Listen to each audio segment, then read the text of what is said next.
से बड़ी अंतर्राष्ट्रीय खबर की ओर लिए चलते हैं। पाकिस्तान के बलोचिस्तान में बलोचिस्तान विरोधी नीति पाकिस्तान की और बलूचों पर अत्याचार के कारण बलोच अलगाववाद काफी बढ़ गया है और पहले से ज्यादा हिंसक हो गया है। ताजा घटनाक्रम में बलूच लिबरेशन आर्मी ने पाकिस्तान की एक ट्रेन को हाईजैक कर लिया। इस घटना में 6 पाकिस्तानी सैनिकों के मारे जाने की सूचना है और 100 से ज्यादा लोगों को बंधक बनाए जाने की भी खबर है। ये रिपोर्ट देखिए। 9 बोगियां 400 से अधिक यात्री लेकर पाकिस्तान के क्वेटा से एक ट्रेन पेशावर के लिए रवाना हुई। ट्रेन बोलना सीले के गुडलेयर और पीरो कॉनरी के बीच सुरंगों को चीरते हुए आगे बढ़ रही थी, तभी अचानक इसकी गति पर ब्रेक लग गया। यात्री जब तक कुछ समझ पाते तब तक बलोच लिबरेशन आर्मी के लड़ाके जाफर एक्सप्रेस पर धावा बोल चुके थे। ड्राइवर सहित पाकिस्तानी सेना के 6 जवान हमलावरों की गोलियों का शिकार हो गए, जबकि 100 से अधिक यात्रियों को बंधक बना लिया गया। बंधकों में पाकिस्तानी सेना, पुलिस, एंटी टेररिज्म फोर्स और आईएसआई के एजेंट शामिल बताए जा रहे हैं। बीएलए ने महिला, बच्चों और बलूच लोगों को छोड़ने की बात कही है। हमले को बीएलए की फिदाइन यूनिट मजीद ब्रिगेड ने अंजाम दिया है। कहा जा रहा है कि ट्रेन पर काबू पाने के लिए अलगाववादियों ने ट्रेन की पटरी को ही उड़ा दिया था। घटना की खबर मिलते ही सुरक्षा बलों ने पूरे इलाके को घेर लिया और हमलावरों के खिलाफ कार्रवाई शुरू कर दी। घटना के मद्देनजर पास के अस्पताल सीबी में इमरजेंसी घोषित कर दी गई है। एम्बुलेंस और सुरक्षाकर्मी घटनास्थल पर पहुंचकर राहत और बचाव कार्य में जुट गए हैं। पाकिस्तान के प्रधानमंत्री शहबाज शरीफ ने कहा है कि बलूचिस्तान में दहशतगर्दी ने सिर उठाया है। हम जवानों की कुर्बानी को हमेशा याद रखेंगे। कुछ महीनों में ये दूसरी बार है जब जाफर एक्सप्रेस को बलूच अलगाववादियों ने निशाना बनाया है। जाफर एक्सप्रेस क्वेटा और पेशावर के बीच हर रोज चलने वाली एक पैसेंजर ट्रेन है जो 1632 किलोमीटर की दूरी तय करती है। पिछले साल 14 नवंबर को क्वेटा रेलवे स्टेशन पर इसी ट्रेन में ब्लास्ट हुआ था, जिसमें 26 लोगों की मौत हो गई थी। इस हमले की भी जिम्मेदारी बलूच लिबरेशन आर्मी ने ली थी। इससे पहले 25 और 26 अगस्त 2024 की रात को इसी अलगाववादी समूह ने एक ब्रिज को उड़ा दिया था, जिसके बाद ट्रेन सेवा को रोकना पड़ा था। 16 फरवरी 2023 को भी जाफर एक्सप्रेस में विस्फोट हुआ था, जिसमें 2 लोगों की मौत हो गई थी। हालांकि तब हमले की जिम्मेदारी तहरीक-ए-तालिबान पाकिस्तान ने ली थी। दरअसल बलूचिस्तान में कई अलगाववादी समूह सक्रिय हैं, जिसमें बलोच लिबरेशन आर्मी प्रमुख है। बीएलए लंबे समय से बलूचिस्तान की स्वतंत्रता की मांग कर रहा है। इस संगठन की स्थापना 1970 के आसपास हुई। पाकिस्तान के अलावा अमेरिका, यूके समेत कई पश्चिमी देश भी इसे आतंकी संगठन घोषित कर चुके हैं।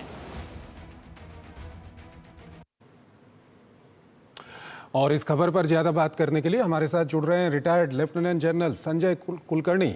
संजय जी, बहुत बहुत स्वागत है आपका हमारे इस कार्यक्रम में। सबसे पहला सवाल आपसे यही जानना चाहेंगे कि ये जिस तरह के हालात हैं, बलूच अलगाववादियों की दहशतगर्दी वहां पर देखने को मिली है, पाकिस्तान के सामने कितनी बड़ी चुनौती है ये?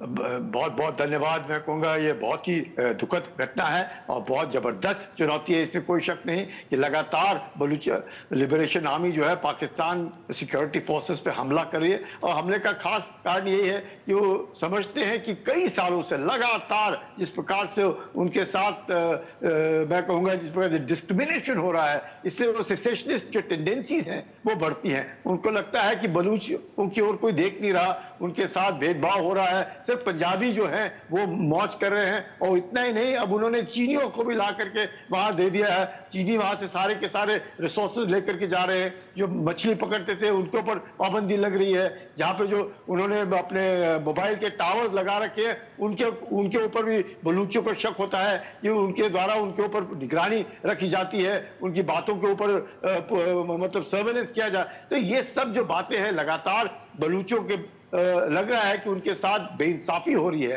और उस बेइंसाफी को लेकर के बलूच लिबरेशन आर्मी ने, जिस तरह आपने बिल्कुल ठीक बताया कि क्वेटा से पेशावर जाते हुए जाफर एक्सप्रेस के ऊपर जो हमला हुआ, और उस हमले के बाद भी पाकिस्तान आर्मी बाज नहीं आती, उनके ऊपर हमला करने की कोशिश करती है, चाहे वो हवाई जहाज से हो, अटैक हेलीकॉप्टर्स के साथ हो, ड्रोन्स के द्वारा हो। उससे फिर वो और ज्यादा उनके ऊपर करते हैं। और 450 आदमियों में से उन्होंने काफी कुछ तो छोड़ दिए, लेकिन उसके बावजूद भी अलग अलग रिपोर्टें आती है। कोई बोलता है 6 मर गए, कोई बोलता है 20 सिक्योरिटी पर्सनल मर गए। एक तो वहां के जो पुराने बलूची जो पुराने पार्लियामेंटेरियन है वो कह रहे हैं कि 150 सिक्योरिटी फोर्सेस हमने मार दिए। कोई कह रहा है कि 100 के आसपास से 180 के आसपास उन्होंने बंधक बनाए रखे हैं। बलूच लिबरेशन आर्मी का ये कहना है कि उनका कोई भी हताहत नहीं हुआ है। तो ये तरह तरह की अलग अलग रिपोर्टें आ रही है। इसमें कोई शक नहीं, ये जबरदस्त दबाव है पाकिस्तान के ऊपर, पाकिस्तान सिक्योरिटी फोर्सेस के ऊपर। और अगर वो इस तरह का भेदभाव करते रहेंगे, खासकर जो भेदभाव है, जैसे आपने बिल्कुल ठीक कहा, 1970 से लगातार जिस प्रकार से बात हो रही है कि पंजाबी जो है वो एक तरीके से क्यों सबसे बड़ा प्रोविंस और सिर्फ 4% आबादी, और वहां के जितने रिसोर्सेज है, चाहे वो सोना है, चाहे कॉपर है, चाहे गैस है, मिनरल्स है, सारे के सारे अब चीनियों ने सीपीईसी के लेकर के ग्वादार को जाने के लिए जिस तरीके से पोर्ट बना रहे, उनके खिलाफ कार्रवाई। जनरल कुलकर्णी, इस सब के बीच जिस तरह का टेरेन वहां पर बीएलए ने चुना है, ये कहा जा रहा है कि वहां पर टनल है जिसके अंदर से रेल गुजर रही थी और वहां पर ट्रेन को रोक करके हाईजैक किया गया और पाकिस्तानी आर्मी, पाकिस्तानी रेंजर्स और दूसरे जो सिक्योरिटी फोर्सेज हैं वो वहाँ पर अभी ऑपरेशन कर रहे हैं। रात का वक्त है, कितनी बड़ी चुनौती होगी इस तरह के हालात में? देखिएगा, ये जो ऑपरेशन है बहुत ही मेटिकुलसली प्लान, यानी कि जो एम्बुश इन्होंने किया और जिस प्रकार से पूरी ट्रेन को उसके बाद हाईजैक किया, ट्रेन की पटरी को उड़ा दिया और जो उसका मशकान जो एरिया है बोलान में उसके ऊपर जिस प्रकार, और पहले भी हुआ ये हमला, नवंबर में भी हमला हुआ, ऐसे नहीं कि ये पहली बार हुआ है, तो वो सब जानते हैं। लेकिन अब पार्लियामेंट में, पाकिस्तान के ही पार्लियामेंट में जो उन्हीं के जो पार्लियामेंटेरियन है वो क्या कह रहे हैं कि साहब बलूच में ऐसे डिस्ट्रिक्ट्स हैं जो अपने आप को आजाद घोषित करने के लिए तैयार हैं। ये तो नौबत है जो उनके पार्लियामेंट में बात की जा रही है, और वो कहते हैं कि अगर हम लोग, पाकिस्तान ने अगर इन बलूचियों की तरफ उनके जितने भी जो उनके ग्रीवेंसेस हैं उनको अगर उन्होंने नहीं एड्रेस किया, मुश्किल है एड्रेस करना, क्योंकि मुझे लगता है पाकिस्तान ने पूरा वो जो प्रोविंस है वो चीन के हवाले कर दिया है, और क्योंकि वो चीन के हवाले कर दिया है तो उससे और भी बलूची जो है नाराज है। ये मछलियां पकड़ते थे, बेचारे बहुत गरीब लोग हैं, बहुत ही गरीब लोग हैं, लेकिन रिसोर्स रिच है,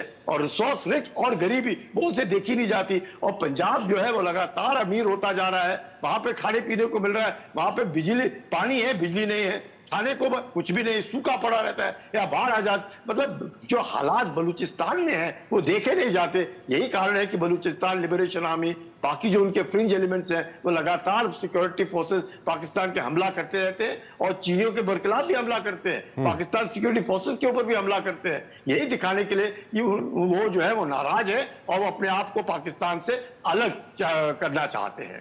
सर, यहाँ पर सवाल ये भी उठता है कि हाल के महीनों में या हाल के दिनों में हमने देखा है, चाहे हम खैबर पख्तूनख्वा की बात करें या बलूचिस्तान की बात करें, सर आपको यहाँ